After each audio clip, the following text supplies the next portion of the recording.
Hey everyone, I would like to go ahead and share a website that I really like to use to create rubrics.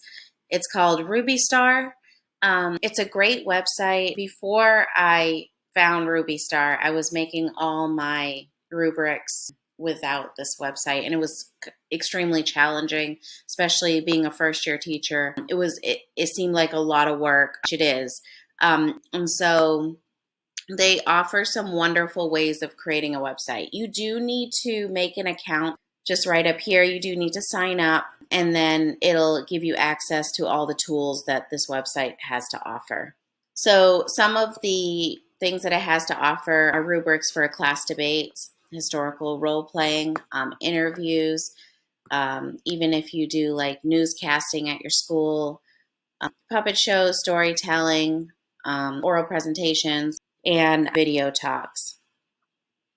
Also, if you have the kids make brochures, games, making maps, posters, newspapers, just so many different things. And then multimedia, if they create PowerPoints, multimedia projects, storyboard, multimedia, video production, and if they create a website.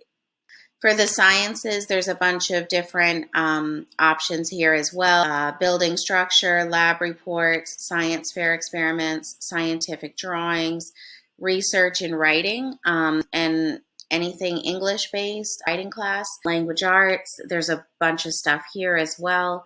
Book reports, group planning, letter writing, persuasive essay writing, research report, and story writing.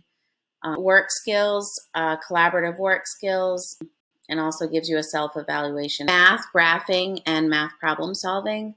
For the arts, analyzing artwork, art history, creating a painting, making a collage, making a mask, making a mural, or stage design. So that's great for theater class or theater elective. Music. For the music category, classical concert etiquette, designing and making an instrument, elementary general music rubrics for standards and benchmarks, instrumental individual concert music, percussion.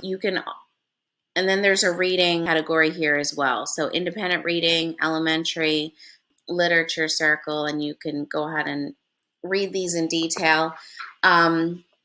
But if I were to go just to the last one I created, which was the Leaf Project, kind of a collage piece, basically you just click on and it allows you to go ahead and start creating. So you would put your first and last name.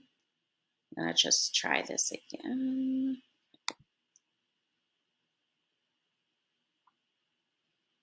So you would put your first and last name here.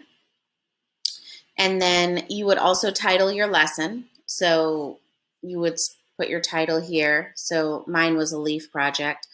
It does like you to put your zip code that connects with your account, and then demonstration of rubric. You can decide whether you want it to be temporary or you want it to be permanent.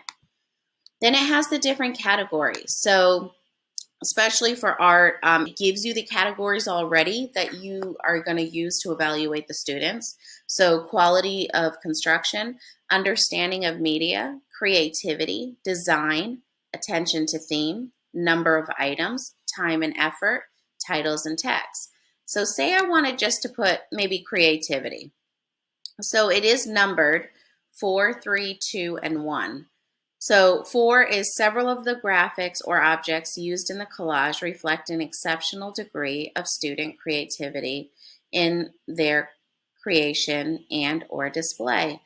And then it changes as you go to 3, 2, and then 1. If you need to alter what is being said here, you can always go in and kind of revise it as a teacher, which is nice. If you need to reset it, you can just hit the reset button and it defaults back to what Ruby Star already has organized here. So there are quite a few categories you can add. At the very bottom, you'll just hit submit. And if you submitted it and you basically don't like what you had submitted, it does allow you to go back and re-edit your rubric, which is awesome. So this is the one I did for the LEAF project. Allow you to have a place for student name and then the teacher name at the top and then title of your lesson, which is pretty well organized. So I hope you found this website beneficial. It does give you a download option, so you can email it to your school email or your personal email and hit print for your students. Definitely hit subscribe at the end of this video if you found this very beneficial to you. I am trying to do more videos that teachers, educators in any arena, whether you teach college, K through 12, can kind of use to help them in the classroom. So thank you.